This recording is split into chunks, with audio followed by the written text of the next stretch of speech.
The night was cold, the kind of cold that bites at your bones no matter how many layers you have on.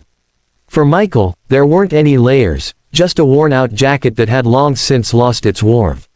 He pulled it tighter around his son, Daniel, a skinny boy of just 8 years old whose small hands clutched at his father's shirt as they sat together on the concrete steps of an abandoned shop.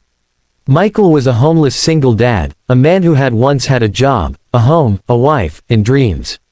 But fate had a way of testing him in ways he never could have imagined. Since his wife's passing 2 years ago, he had been doing everything he could to keep Daniel fed and safe, even if it meant sleeping under bridges and going hungry so his son wouldn't. That night, as traffic hummed in the distance and people passed by without so much as a glance, Michael noticed something odd: a group of men across the street. Their movements were sharp, their whispers quick and dark. He had been on the streets long enough to recognize danger when he saw it. He knew the signs of trouble, of violence brewing. He could see it in their eyes. They weren't just loitering, they were waiting, planning. His heart quickened, not for himself, but for the people around. He knew something was about to go terribly wrong. As he held Daniel close, a police officer began walking down the block, his radio crackling faintly, his hands resting casually near his belt. Michael felt the chill of dread. He knew instantly, the men weren't waiting for just anyone. They were watching the cop. He could almost sense their timing, their aggression ready to erupt. And in that moment, a choice burned in Michael's chest: stay silent, protect himself and his boy, or step into the storm. He stood slowly, whispering to his son, "Stay here, Danny. Don't move." Daniel looked up, his eyes wide and fearful, but he trusted his father. Michael approached the officer, his hands raised slightly so as not to alarm him. The cop looked at him with a mix of suspicion and indifference, the way most people did when they saw someone in ragged clothes and dirty boots. Michael's voice was low, steady, urgent. "Don't talk." The officer frowned. "What did you say?" Michael repeated, his tone sharper now. "Don't talk. Just listen. They're about to hit you." The officer stiffened, confusion flashing across his face before instinct took over. He glanced where Michael's eyes darted, and that's when he saw them, the group moving closer, the glint of metal under one man's jacket. Before words could even leave his mouth, the attack began. The men lunged forward, one pulling a knife, another swinging a pipe. The officer went for his weapon, but he was caught off guard. Michael, without thinking of his own safety, charged into the fray.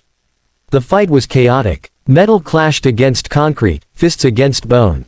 Michael tackled the man with the knife, his calloused hands gripping tight as he fought to keep the blade away. He shouted to the officer, "Now!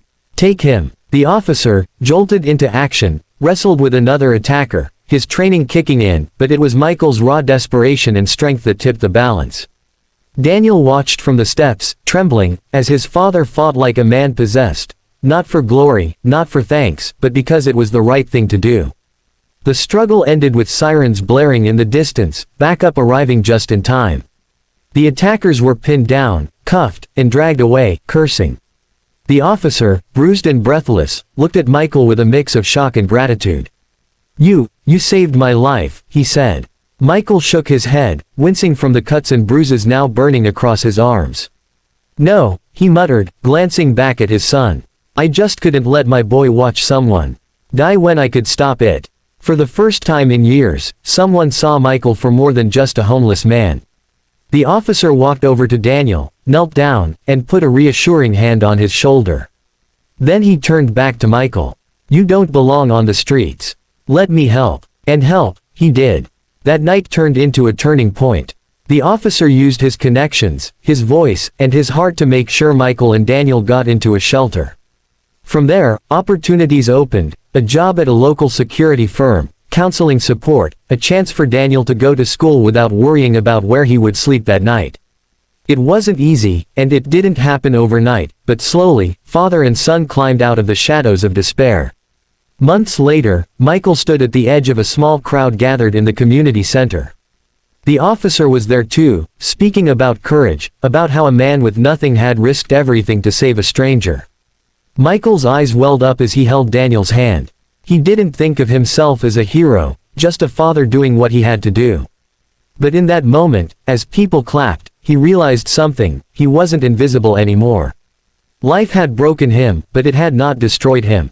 And now, every day, he told his son the same thing. No matter how hard it gets, you never stop doing what's right. That's the one thing no one can ever take from you.